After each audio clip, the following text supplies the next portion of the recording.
Baik, jenayah keganasan dan seksual ke atas kanak-kanak seperti tiada pun hujungnya.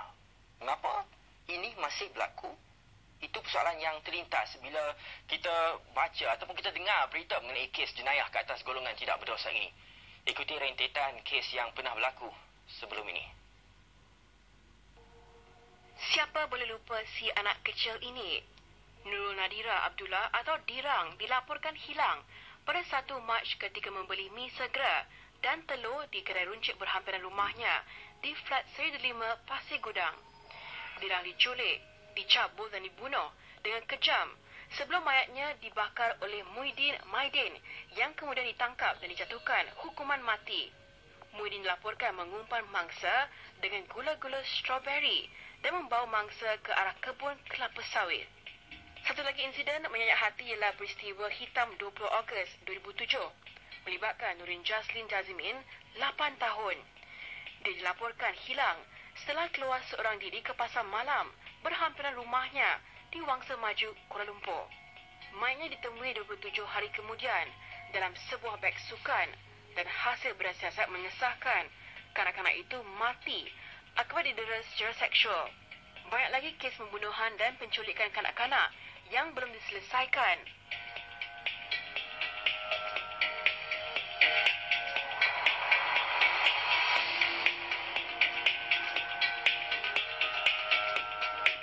Antaranya kehilangan Shalini Muhammad Nasha. Mangsa yang berusia 5 tahun itu hilang semasa dalam perjalanan pulang selepas bermain di padang permainan berhampiran rumahnya di Taman Medan Petaling Jaya pada 2008. Seperti Shalini, kanak-kanak ini juga berdepan nasib sama. Status mereka hilang dan sehingga kini masih belum ditemui.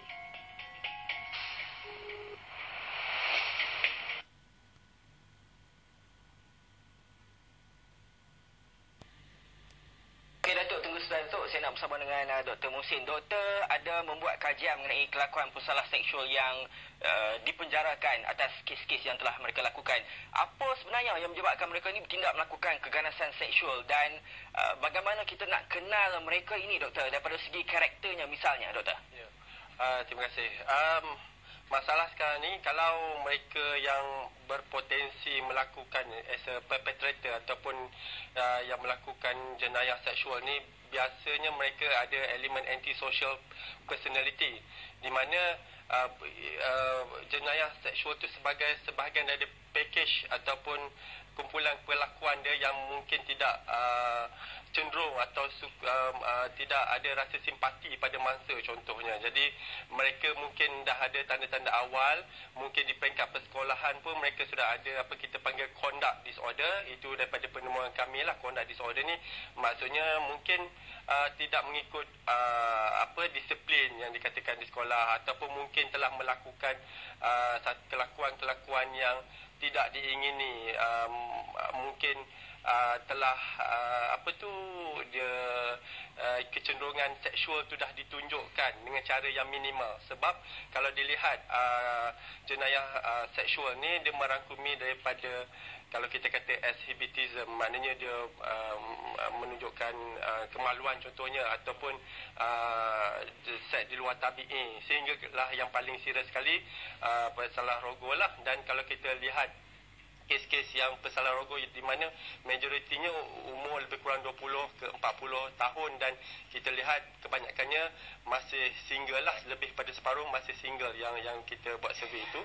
Dan mereka ini bila kita tanya, mereka merasakan bahawa cara pemikirannya agak tidak tepat dan tidak mengikut haluan masyarakat. Contohnya dia kata memang mangsa ni suka, contohnya sebab itu dia berpakaian yang seperti kata tadi, dia mendedahkan atau terdedah contohnya sebab beranggapan salah cara kognitifnya. Dia kata orang tu memang suka seks dan sebagainya. Jadi ini satu lagi yang kita panggil cognitive error ni.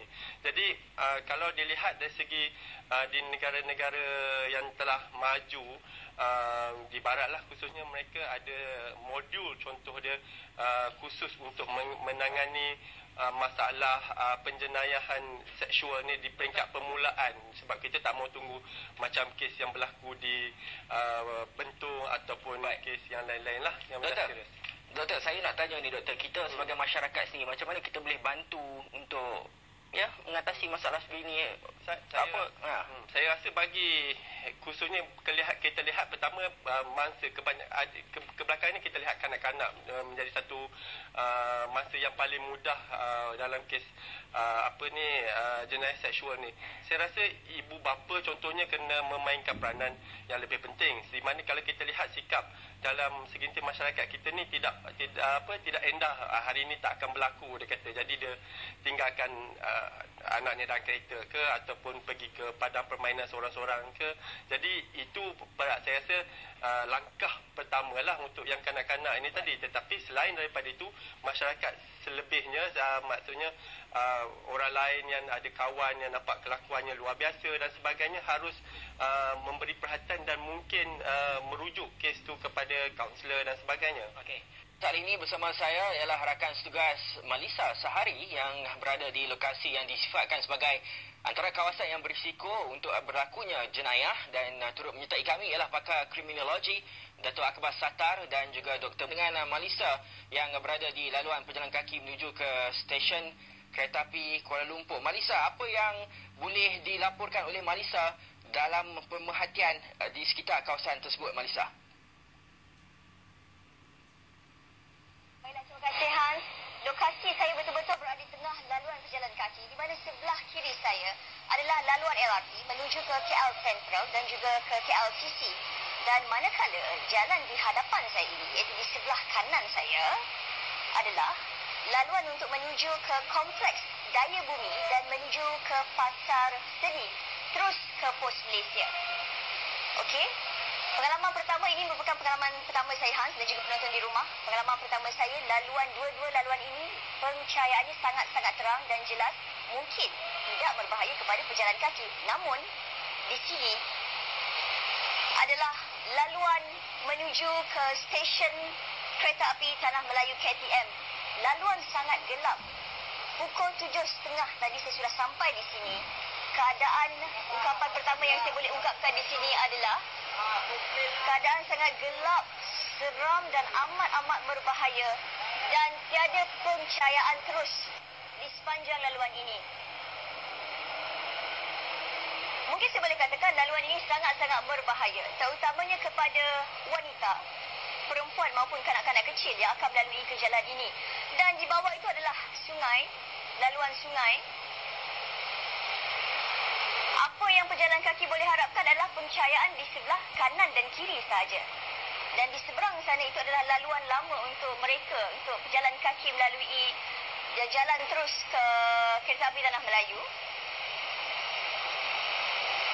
Dan apa yang saya bolehkan kongsikan di sini, setakat ini pemerhatian dan mata kasar saya, sememangnya tiada pihak berwajib ataupun pihak berkuasa meninjau keadaan sekitar di sepanjang laluan KTM ini.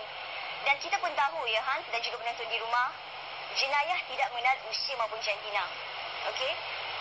Jenayah boleh berlaku pada bila-bila masa saja. Kita cuba mengelak untuk terkena daripada keadaan seperti ini, namun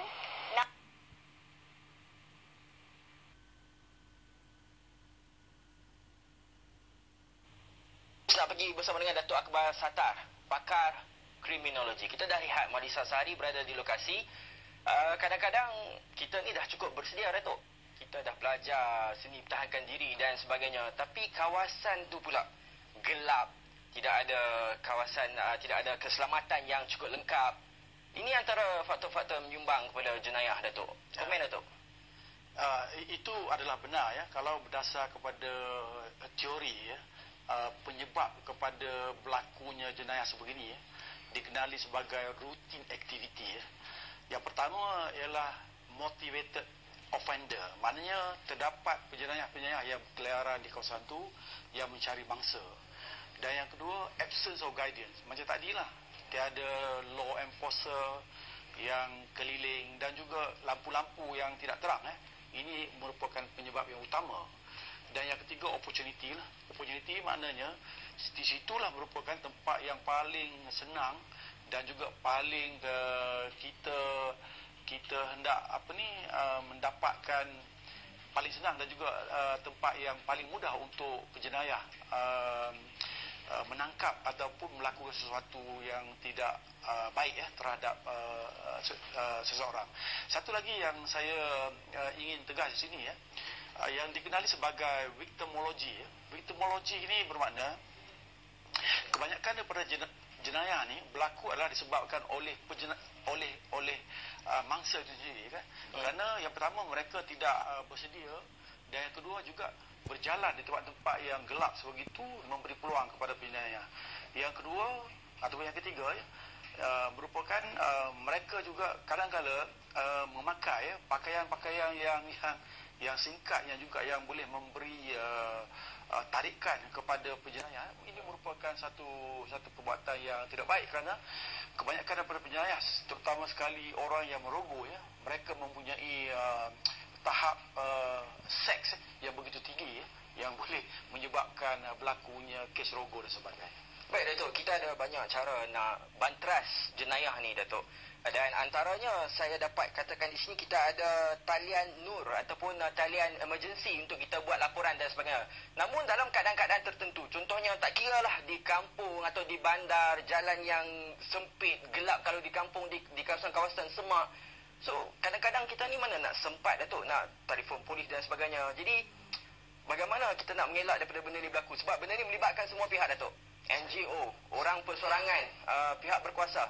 Datuk, saya ingin tegas di sini bahawa talian nur walaupun ada tetapi ia hanya dikenali oleh sebahagian daripada masyarakat saja.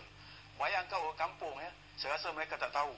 Dan yang kedua, kalau kita melihat kepada laman web talian nur kebanyakan pada laman web ini lebih penting kepada isi-isi kenaikan pangkat dan sebagainya.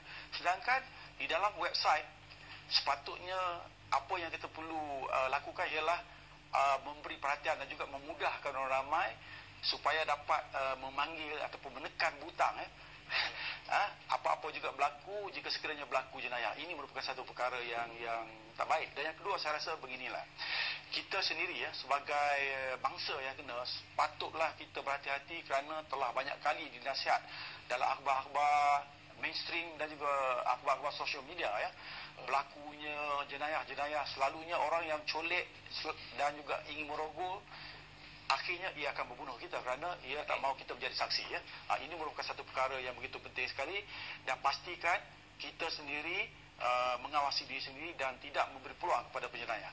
Saya nak tamatkan kita punya perbincangan ini dengan Datuk Akbar Sattar. Datuk, kita dah dengar penjelasan daripada Malisa.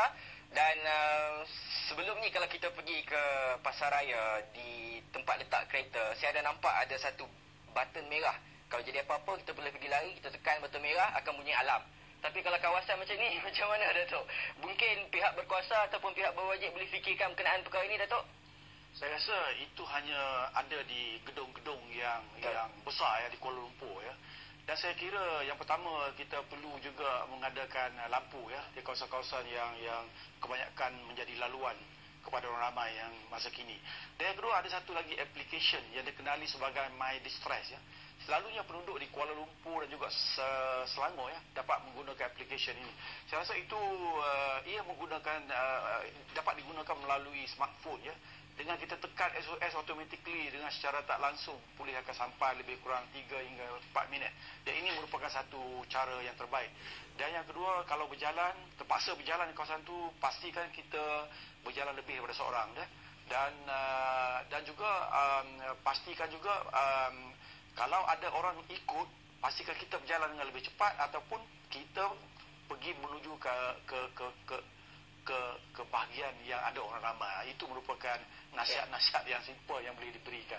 Okey, baik, terima kasih Datuk Akbar Sattar Muhsin, dan terima kasih juga kepada rakan segar saya Malisa Sari yang kini berada di lokasi. Baik, seterusnya